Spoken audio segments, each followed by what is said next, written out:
que de alguna manera drena 3 estados, 10 comunidades autónomas y aproximadamente 3 millones de personas directamente, ¿no? Con lo cual, de alguna manera se ejerce una presión humana normal, natural, o sea que no se cuestiona, o sea, la gente vive al lado de los ríos y tiene que interactivarse con los ríos, cosa que está perfectamente entendible y de sentido común. Estamos en un río que tiene, aparte de la presión demográfica, una presión agrícola importante. Actualmente aproximadamente hay 800.000 hectáreas de regadíos ya consolidados, ¿no? Más o menos, que creo que esto es una actividad que ha generado su riqueza, que ha generado su puesto de trabajo, que ha generado sociedades, poblaciones, que no hay ninguna discusión, que es una cosa que nos parece muy normal. Toma, me han hecho decano de golpe, ¿no? Decano, ¿Sí? Un segundo. Ya no soy decano. Perdónate, es que normalmente soy así. Vale, entonces, y hay otra presión que para mí es la más directa, que es la presión sobre el río que no se tiene en cuenta, que no es tan visible, pero es la presión política. Hay las demandas urbanas que están cuantificadas, hay las demandas agrícolas que están cuantificadas y son discutibles, y hay una demanda que no se discute, al menos públicamente, pero que existe y es la más fuerte. Es la demanda política sobre el río, ¿no? Porque sería el uso que se hace desde las instituciones políticas de cualquier color. Yo aquí lo que vengo a decir es una constatación por parte de nuestro colectivo, y es que esta presión política, lástima que no sale aquí, o sí que lo voy a sacar. Ahora no hay nada, ¿verdad? O si es un desastre, ¿no? Bueno, el caso es que... perdón. Estabas hablando de la presión política. Vale, la presión política es de las comunidades autónomas que, en cierta manera, generan cada una en su propia comunidad autónoma una dinámica política que el resultado final es aumentar la presión sobre el río. Porque todo el mundo quiere más, todo el mundo quiere asegurarse su electorado, todo el mundo quiere asegurarse su parcela. Yo no discuto el sistema, no somos antisistema, no discutimos este proceso. Lo que en realidad, a la hora de la verdad, lo que está pasando es que hay un aumento de lo que sería la presión sobre el río. La presión política, que es la que nosotros pensábamos que algún día tendría que florecer, salir a la luz pública y ser más clara y transparente de lo que es. Estamos aquí. La presión, aquí están las. Y luego hay otra cosa que muchas veces no se habla, es que dentro de la presión que hay dentro de nuestro río, es que ya existen 9 trasvases del Ebro. Ya existen 9, 2 en Cataluña, ¿no? Y el resto en río arriba. El último de Santander de este verano, que si yo no estoy mal informado, el mes de agosto, el argumento fundamental que se empleó era por si acaso, de refuerzo, ¿no? No había un problema a corto plazo muy fuerte, pero por si acaso se hacía otro trasvase del Ebro. Por eso esta presión de los trasvases, ya existen los trasvases en el Ebro, forman parte de alguna manera de la gestión del río, con lo cual se añade una presión bastante importante porque no está sujeta básicamente a parámetros técnicos o científicos, que es los que nos gustaría hablar, sino que está sujeta a intereses políticos legítimos, pero intereses políticos que muchas veces no tienen en cuenta la realidad sobre la cual se está trabajando. Entonces, en esta situación de presión hay una situación muy curiosa, ¿no? Que es una tendencia contradictoria que existe en la gestión del río o en la realidad de nuestro río. Y es que, por un lado, hay una constatación aceptada absolutamente por todo el mundo, que hay una tendencia decreciente de los caudales, ya que cada vez hay menos agua, eso estamos todo el mundo de acuerdo.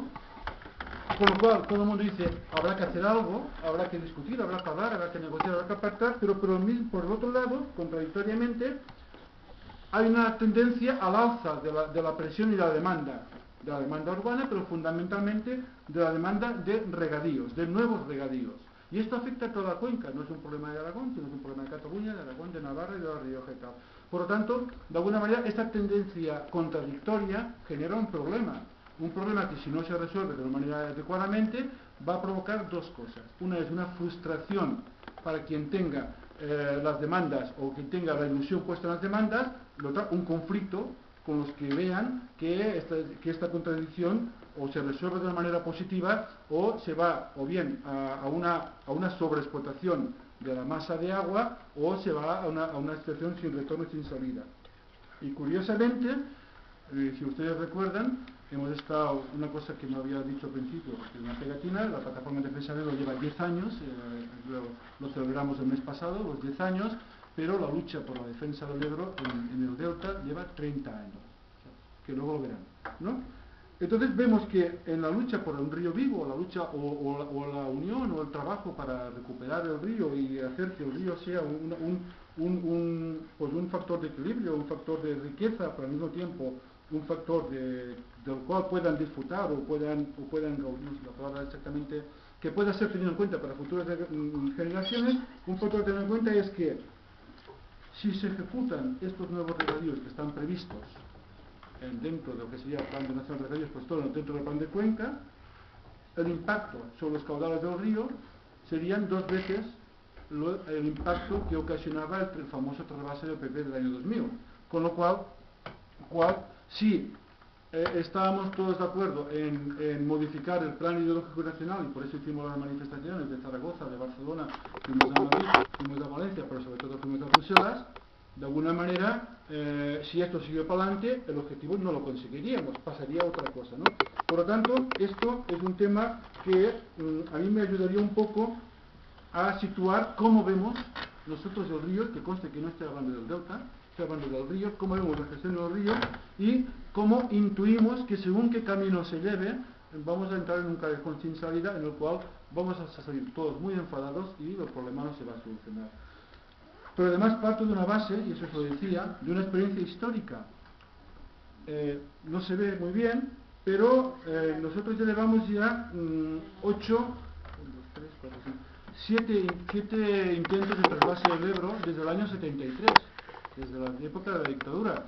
En estos 7 intentos de trasvase del Ebro, en lo cual la gente del Delta nos hemos enfrentado, hay un nudo, hay una columna vertebral, y es que hay personas que han luchado desde el 73-74 contra el acueducto del Pirineo Oriental y lucharon contra el decreto de sequía del gobierno catalán, las mismas personas. Quiere decir que ahí abajo, aparte de tener un sentido de defensa de la integridad del río o de un cambio en la gestión hidráulica, sabemos lo que estamos haciendo, porque son muchos años, son casi tres generaciones de gente del Bajo Ebro que lucha.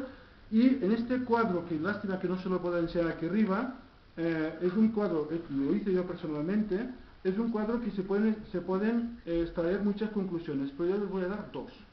La primera, cada 6 años hay una propuesta de trasvase del Ebro. Súmenlo, cada 6 años. La segunda, esta propuesta de trasvase del Ebro, y si quieren lo miran, sale en la segunda legislatura del partido que gobierna. Siempre en la segunda. Y es curioso, se cumplió el decreto de la sequera de Cataluña, fue en la segunda legislatura de José Luis Zapatero. Y hay un tercero que no me voy a explicar más. La pregunta que nos hacemos nosotros.